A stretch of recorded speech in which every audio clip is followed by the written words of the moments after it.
ঈদ ছোটোবেলা থেকে একটা অন্যরকম জিনিস। আমার কাছে মনে হয় সবার জন্য এটা একটা অনেক বড় উপলক্ষ।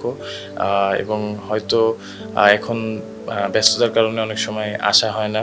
অবভিয়াসলি এরকম কোনো আমার কাছে মনে হয় না যে কোনো চিন্তাভাবনা এখনো করছি। আমি যেহেতু ক্রিকেট প্লেয়ার, আমার পুরোটা ফোকাসই ক্রিকেট ক্যারিয়ার নিয়ে। জুলাইয়ের 15 তারিখ থেকে হয়তো 30 তারিখ পর্যন্ত ওখানে ছিলাম সার্জারির জন্য। তো ওই সময় আমি ওখান থেকেই আমার কাছে মনে হয়েছে যে জিনিসটা ঠিক হচ্ছে না। আমি অনেক নিজে চিন্তা করছি, সারারাত চিন্তা করছি, কারণ এটার জিনিসটাও আমরা জানি যে আমি কন্ট্যাক্টে ছিলাম ওই সময়। তো কিছু রুলস অবশ্যই থাকে। তারপরেও আমার কাছে মনে হয় যে সবসময় আমার ভিতরে যেটা বলে বা আমি যেটা করতে চাই, যে আমার কাছে যেটা মনে হচ্ছে ওই সময় পজিটিভ জিনিসগুলো কথা বলা দরকার ছিল। যে জিনিসটা ওই সময় হচ্ছে, ওই জিনিসগুলো ভালো হচ্ছে না। ফাস্ট বোলিং করতাম, তো ওইখান থেকে উইকেট কিপিং শুরু করা এবং একটা লং জার্নি ছিল। তাদের পার্সোনাল কোনো দোষ আমি দিব এখানে, কিছু মানুষের ইন্ডিভিজুয়াল স্বার্থের কারণে এই জিনিসগুলো ক্রিয়েট করা হয়েছে। আসসালামু আলাইকুম দর্শক, সকলকে ঈদের শুভেচ্ছা। কালার কণ্ঠ স্পোর্টসে সকলকে স্বাগতম। আমি মিজানুর রশিদ আছি আপনাদের সঙ্গে। আমাদের এই আজকের ঈদের বিশেষ আয়োজনে আমাদের সঙ্গে আজকে অতিথি হয়ে আছেন বাংলাদেশ জাতীয় দলের সাবেক অধিনায়ক নুরুল হাসান সোহান ভাই। সোহান ভাইয়ের কাছ থেকে জানবো কীভাবে তার ছোটোবেলা কেটেছে, কীভাবে তার ক্রিকেটে আসা, ইভেন তার জীবনে ঘটে যাওয়া কিছু ঘটনা নিয়ে। তো আমরা এখন সরাসরি চলে যাব সোহান ভাইয়ের কাছে।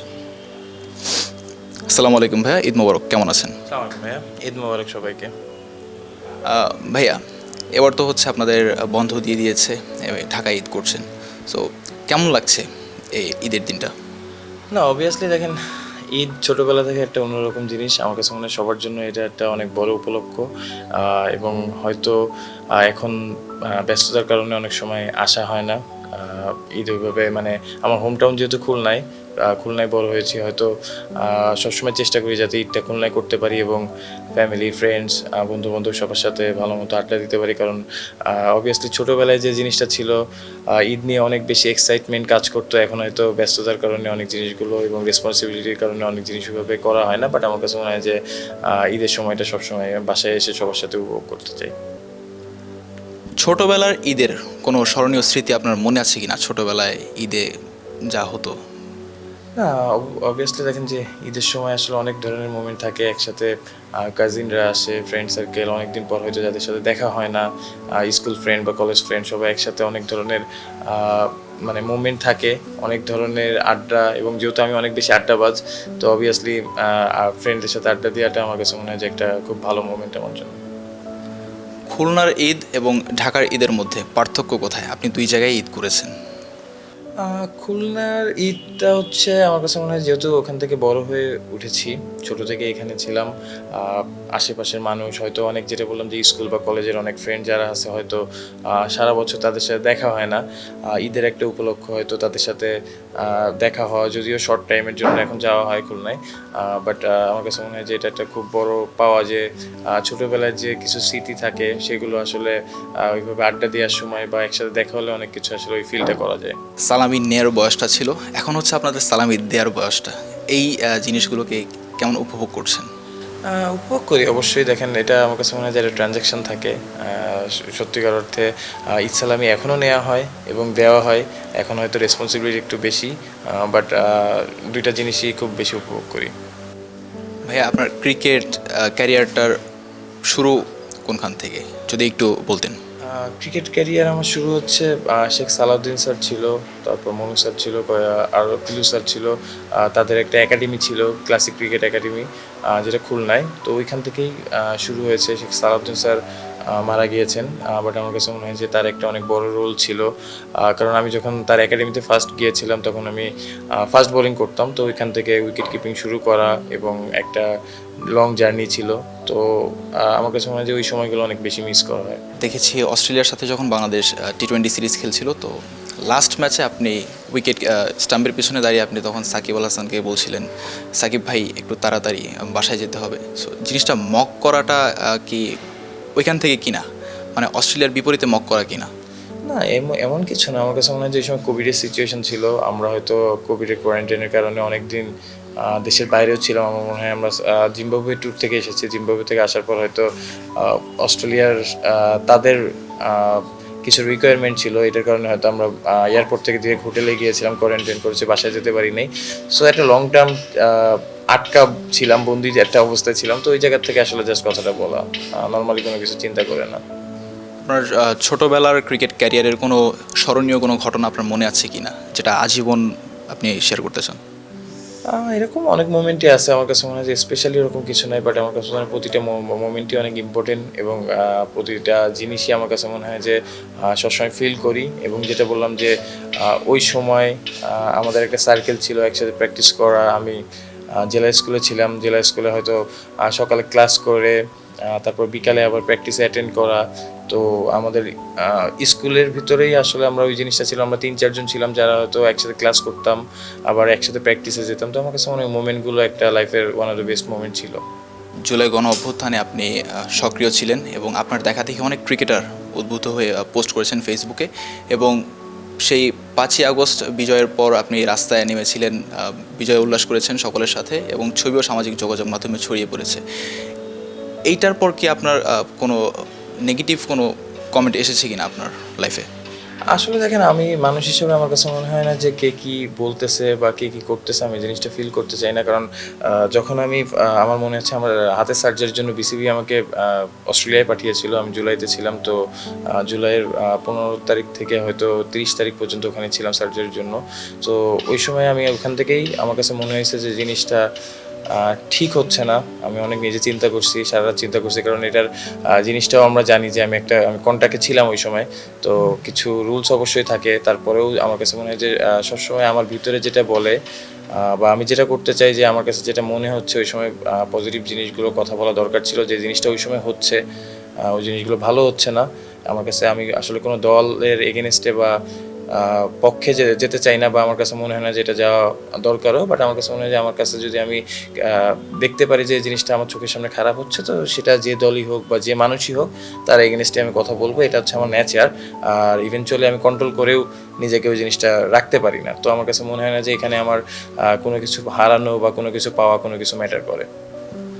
বিভাগীয় ক্রিকেট অ্যাসোসিয়েশন যদি তৈরি হয়, তাহলে বাংলাদেশের ক্রিকেটে বড় কোনো পরিবর্তন আসতে পারে কিনা এই বিভাগীয় ক্রিকেট অ্যাসোসিয়েশনের মাধ্যমে?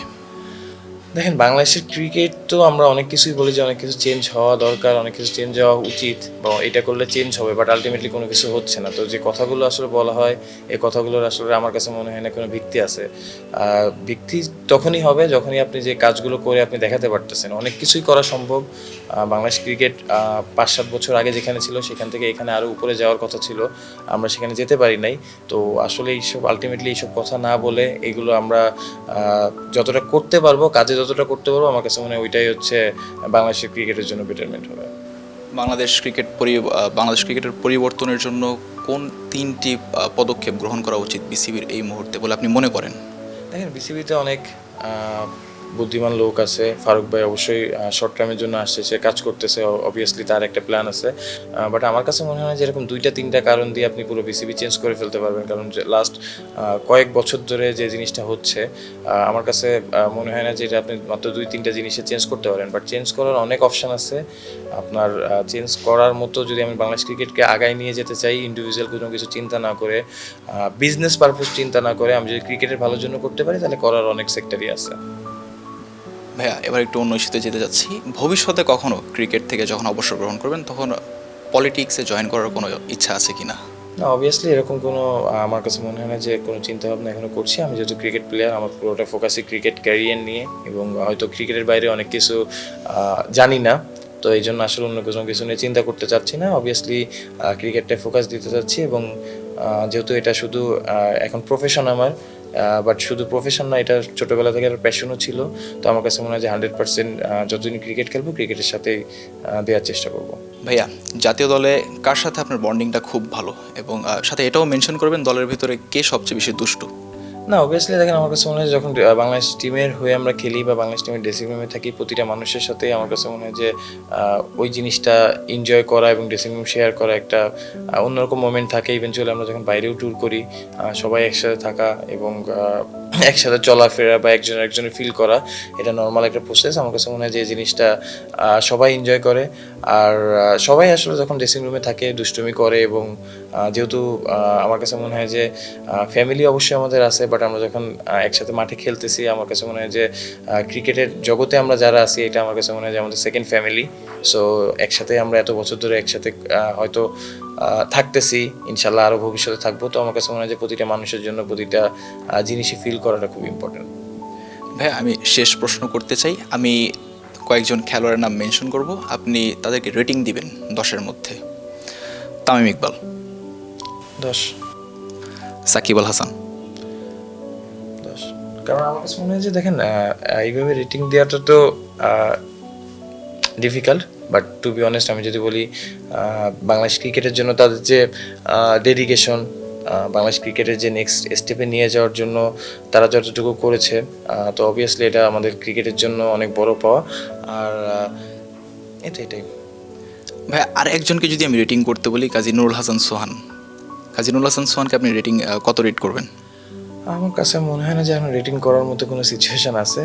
এটা হয়তো প্রফেশন দিক থেকে যদি আমি বলি আমার সেরাটা দেওয়ার চেষ্টা করবো, বাট আমার কাছে মনে হয় যে একটা ভালো মানুষ হয়ে ওঠাটাও অনেক ইম্পর্টেন্ট। তো অবভিয়াসলি এটা আসলে আমি চাই আমার জায়গা থেকে 100% হয়তো অনেক ভুল থাকবে, বাট নিজেকে যতটুকু সঠিক পথে রাখা যায় এবং যেটা বললাম মনুষ্যত্বটা অনেক ইম্পর্টেন্ট, ওইটা যতটুকু আমার ভিতরে থাকবে আমি তত ভালো কাজ করতে পারবো। এটাই। হ্যাঁ, যতটুকু রিউমার শুনছি চ্যাম্পিয়ন হিসেবে নাকি রংপুর রাইডার্স আবারও অংশগ্রহণ করতে যাচ্ছে গ্লোবাল সুপার লিগে, আর হচ্ছে বিপিএল চ্যাম্পিয়ন হিসেবে ফরচুন বরিশাল, মানে বাংলাদেশ থেকে 2টা দল যাবে। সো জিনিসটার সত্যতা কতটুকু? এটা আসলে আমি বলতে পারবো না, বাট আমার কাছে মনে হয় যে ডিফেন্ডিং চ্যাম্পিয়ন হিসেবে রংপুর রাইডার্সের নাম হয়তো আগে থেকেই থাকবে, কারণ যখন আমরা খেলেছি ইভেনচুয়ালি বরিশালও এবার বিপিএল চ্যাম্পিয়ন হয়েছে। তো 2টা দল যদি যায় খুব ভালো হবে যে বাংলাদেশের 2টা দল পার্টিসিপেট করতেছে, বেশি প্লেয়ার পার্টিসিপেট করতে পারবে, তো এটা বাংলাদেশের জন্য বেটার। রিসেন্টলি আপনি তামিম ভাইকে দেখতে গেছেন, সো এখন তামিম ভাইয়ের শারীরিক অবস্থা কি? না আলহামদুলিল্লাহ ভালো, মানে তারা দেখেও খুব খারাপ লাগতেছিল, অনেক কিছু মানে মনে হইতেছিল, কারণ তার মধ্যে একটা মানুষ এইভাবে দেখবো আমার কাছে মনে হয় যে 2 দিন আগেও মানে একদিন আগে ম্যাচের আগের দিনও দেখা হলো একসাথে। তো জিনিসটা আসলে মানুষের লাইফটা কতটা আনসার্টেন এটা আসলে সবসময় আমাদের মনে রাখতে হবে। আর অবভিয়াসলি আমার কাছে মনে হয় যে আল্লাহর কাছে অনেক শুকরিয়া যে যে সিচুয়েশানে ছিল ওই সিচুয়েশন থেকে আল্লাহ তারে এই জায়গায় নিয়ে আসতে পেরেছে। আলহামদুলিল্লাহ এখন বেটার, এবং অবভিয়াসলি কিছু মানুষ যে তারে ভালোবাসে এবং ভালোবাসার প্রতিদান হিসেবে যে সিচুয়েশন ছিল ওই সময় মানে বুদ্ধিমত্তার সাথে কিছু ভালো কাজ করার কারণেই হয়তো জিনিসটা এত খারাপ কোনো জায়গায় যায় নাই। আর অবভিয়াসলি তামিম ভাই সবসময় মানুষের জন্য ভালো কাজ করে থাকে, তো সেটার দিক থেকে তো একটা দোয়া সে সবসময় পেয়ে থাকে। হ্যাঁ, সাকিব ভাইয়ের সাথে কথা হয় অবভিয়াসলি। দেখেন আমার কাছে মনে হয় যে তামিম ভাই সাকিব ভাই বাংলাদেশ ক্রিকেটের বড় একটা জায়গায় তারা যদি যে ইনসিডেন্ট আপনি বলেন ইনসিডেন্ট আমার কাছে মনে হয় না যে তাদের পার্সোনাল কোনো দোষ আমি দিব। এখানে কিছু মানুষের ইন্ডিভিজুয়াল স্বার্থের কারণে এই জিনিসগুলো ক্রিয়েট করা হয়েছে। তো এই জিনিসগুলো ক্রিয়েট করার পিছনে অনেক কারণ আছে, হয়তো নর্মাল মানুষজন জিনিসটা বুঝবে না। আপনি হয়তো দুইজনের 2 রকম দিতে পারেন। একটা মানুষ একসাথে এক জায়গায় অনেকদিন থাকতে গেলে আমাদের ফ্যামিলিতেও অনেক ঝামেলা হয়, কথা কাটাকাটি হয়। তো জিনিসটা সলিউশন না করে কেউ যদি জিনিসটা আরও বেশি বাড়ানোর চেষ্টা করে, কারণ সবাই জানে যাচ্ছে তামিম সাকিব যদি একসাথে থাকে বাংলাদেশ ক্রিকেট এখন কোথায় থাকতো, এটা একটা নর্মাল মানুষও যারা ক্রিকেট 2-1 দিন দেখছে তারাও বুঝতে পারবে। তো এই কারণে হয়তো কারো ইন্ডিভিজুয়াল কারণে জিনিসগুলো ক্রিয়েট করা হয়েছে। ভাইয়া অসংখ্য ধন্যবাদ আমাদেরকে আপনার মূল্যবান সময় দেওয়ার জন্য। কালের কণ্ঠের পক্ষ থেকে আপনার জন্য রয়েছে একটি গিফট হ্যাম্পার। থ্যাংক ইউ ভাইয়া। দর্শক, এতক্ষণ শুনছিলেন আমরা ঈদ আড্ডায় ব্যস্ত ছিলাম কাজী নুরুল হাসান সোহানের সঙ্গে। তিনি তার জীবনের অনেক কিছু শেয়ার করেছেন, তার ক্রিকেটীয় ক্যারিয়ারের অনেক কিছু শেয়ার করেছেন। দর্শক, আজকের মতো এইখানে বিদায় নিচ্ছি। মিজানুর রশিদ, ততক্ষণের জন্য ভালো থাকবেন। ধন্যবাদ সবাইকে।